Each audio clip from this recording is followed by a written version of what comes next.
পানির দোকানে কে আগুন লাগিয়েছে সেটা এবার পুলিশের কাছ থেকে প্রমাণসহ নিয়ে মৌলিকে অ্যারেস্ট করলো পুলিশ। হ্যাঁ বন্ধুরা, এমনটা হতে চলেছে আজকের পর্বে। বিস্তারিত জানতে ভিডিওটিতে লাইক দিয়ে চ্যানেলটিকে সাবস্ক্রাইব করে পুরো ভিডিওটি তোমরা দেখতে থাকো।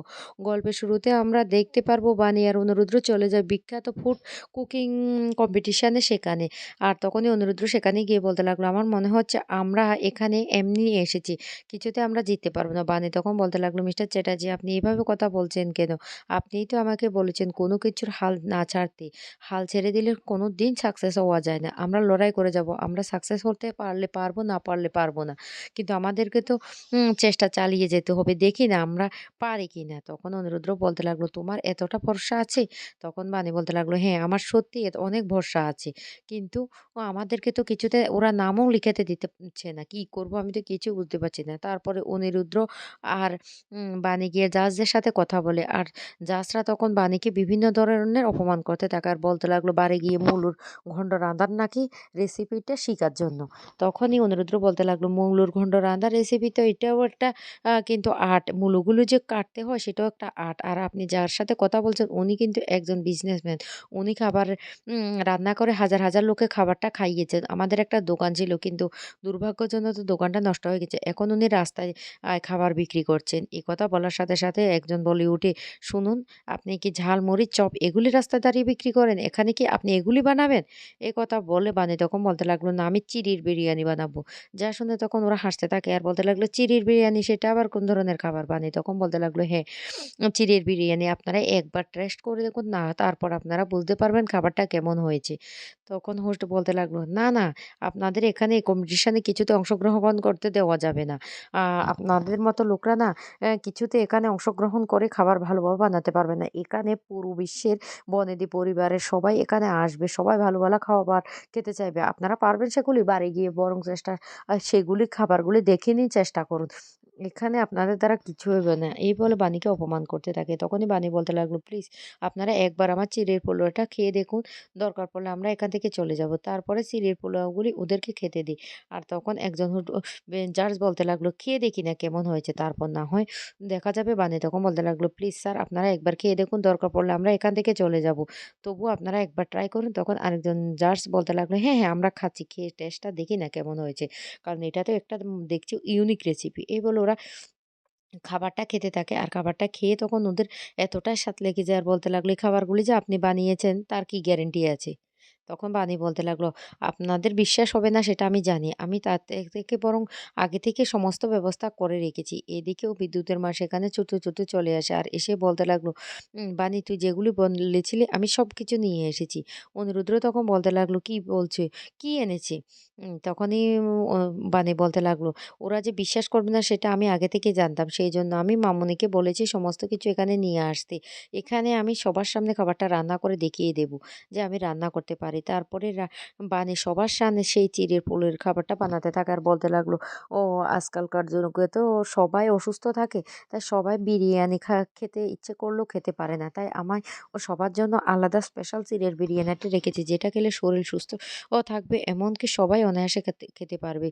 চিড়ের বিরিয়ানিটা একটা অসাধারণ রেসিপি, যেটার স্বাদ না মুখে লেগেই থাকবে। আপনারা একবার আর খেয়ে দেখুন, তারপর আপনারা বুঝতে পারবেন। তখন ওরা খেয়ে বলতে লাগলো, "সত্যি খাবারটা খুব ভালো হয়েছে।" এদিকে বানি ঝটপট করে সকলের সামনে আবার নিজ হাতে চিড়ের বিরিয়ানিটা বানিয়ে ফেলে আর বলতে লাগলো, "এবার আপনারা ট্রাই করুন তো।"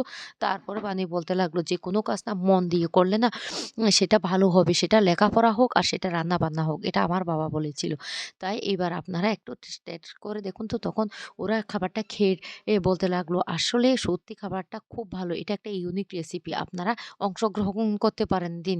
আপনারা ফর্মটা ফিল আপ করে নিন আর আপনাদের নামটা সেখানে লিখিয়ে নিন।" এই বলে বানিরা ফর্মটা ফিল আপ করিয়ে নেয় আর বানি খুব খুশি হয়ে বলতে লাগলো, "আসলে আপনাদের মতো মানুষ হয় না। দেখবেন আমরা খুব ভালোভাবে খাবারটা বানিয়ে দেব।" এই বলে এ যে জাজরা তাদের মনটা জয় করে নেয় বানি। এদিকে অনিরুদ্র বলতে লাগলো, "এই বানি তুমি কি করে বুঝলে যে ওরা টেস্ট করবে খাবারের?"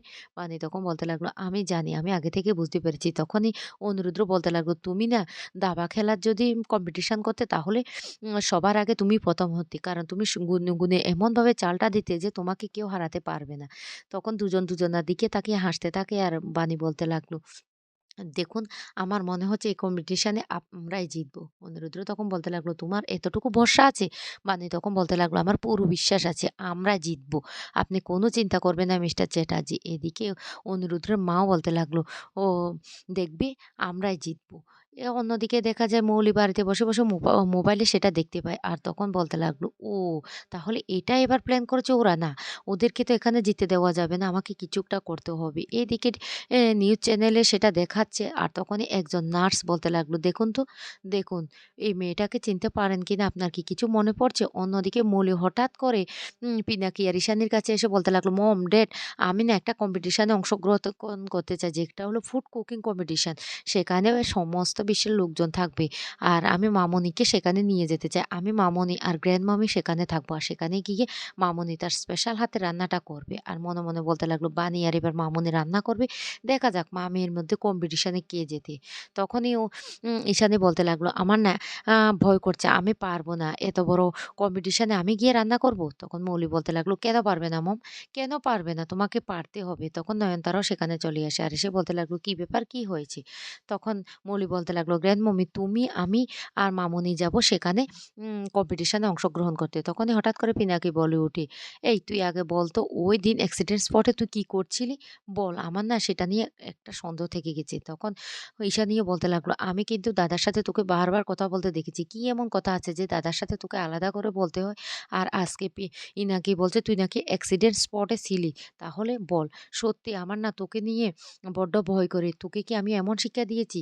তুই এমন অপরাধ কান্ডের সাথে যে জড়িয়ে পড়বি আমি কোনোদিন ভাবতে পারিনি।" তখন মৌলি চালাকি করে বলতে লাগলো, "মম, আমি আর কোনো এমন কাজ করব না যাতে তোমার মান-সম্মান শেষ হয়ে যায়। বিশ্বাস করো।" তখনই ঈশানী জড়িয়ে ধরে সেই উম মৌলিকে। অন্যদিকে হঠাৎ করে কয়েকজন লোক কাপড় নিয়ে আসে আর মৌলি বলতে লাগলো, "মামুনি, তোমার কোন কাপড়টা পছন্দ হয় বলো তো?" তখনই ঈশানী বলতে লাগলো, "হঠাৎ করে তুই আমার জন্য কেন কাপড় নিয়ে যাচ্ছিস?" তখন মৌলি বলতে লাগলো, "তোমাকে তো কোনো শপিং মলে যেতে বললে যাও না, সেজন্য।" আর তখন দাদু এসে বলতে লাগলো, "ভালোই হয়েছে তোমরা এখানে এসেছো। তোমাদের কোম্পানির সবথেকে ভালো কাপড়গুলি নিয়ে আসবে। সামনের সপ্তাহে আমার বাড়িতে একটা অনুষ্ঠান আসছে। আর দিদিভাই, তোমাকে একটা কথা বলি। আমি তোমার জন্য ছেলে দেখেছি। সামনের সপ্তাহে ধুমধাম করে আমি কিন্তু সমস্ত কিছুর আয়োজন করব।" মৌলি তখন বলতে লাগলো, "দাদু, তুমি এটা কি বলছো? আমি বিয়ে করব?" তখন বলতে লাগলো, "তোমার নামটা যেভাবে দিন, দিন অপরাধ জগতের সাথে মিলিয়ে যাচ্ছে, তাই আমি তোমাকে বিয়ে দেব।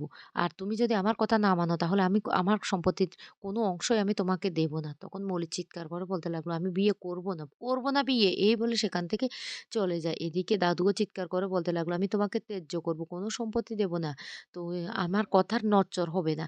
তখন মৌলি দরজা বন্ধ করে ঘরের মধ্যে বসে থাকে। এদিকে ঈশানী বলতে লাগলো, "মেয়েটা যতটা জিদ্দি না, কিছু একটা গন্ডগোল করবে। দরজাটা ভাঙতে হবে।" তখন দরজাটা ভাঙার চেষ্টা করে। আর দরজা ভেঙে ঘরের মধ্যে সবাই ঢুকে দেখে মৌলি দাঁড়িয়ে আছে। আর মৌলি তখন বলতে লাগলো, "আমি বিয়ে করতে পারি একটা শর্তে। আমি আমার পছন্দের ছেলেকে বিয়ে করব। তো যদি তোমরা রাজি থাকো তাহলে আমি বিয়েটা করব। না হলে বিয়েটা করব না।" এদিকে বাণী পুলিশের কাছে গিয়ে যে দোকানটা পুড়ে গিয়েছিল সেটা কি সত্যি শর্ট সার্কিট থেকে পুড়ে গিয়েছিল সেটা তদন্ত করতে গেলে পুলিশ তখন বলতে লাগলো, "আপনার দোকানটা কোনো শর্ট সার্কিট থেকে পুড়ে যায়নি। কেউ ইচ্ছাকৃতভাবে আগুনটা লাগিয়ে দিয়েছে। আর তার যথেষ্ট প্রমাণ এখানে আছে।" এই বলে প্রমাণগুলো হাতে তুলে দিলে তখনই বাণী বলতে লাগলো, "কি ভেবেছেন মৌলি ম্যাডাম? এবার তোমার অপরাধের শাস্তি পেতে হবে।" পুলিশ নিয়ে তখন বাণী মৌলিদের বাড়িতে চলে যায়।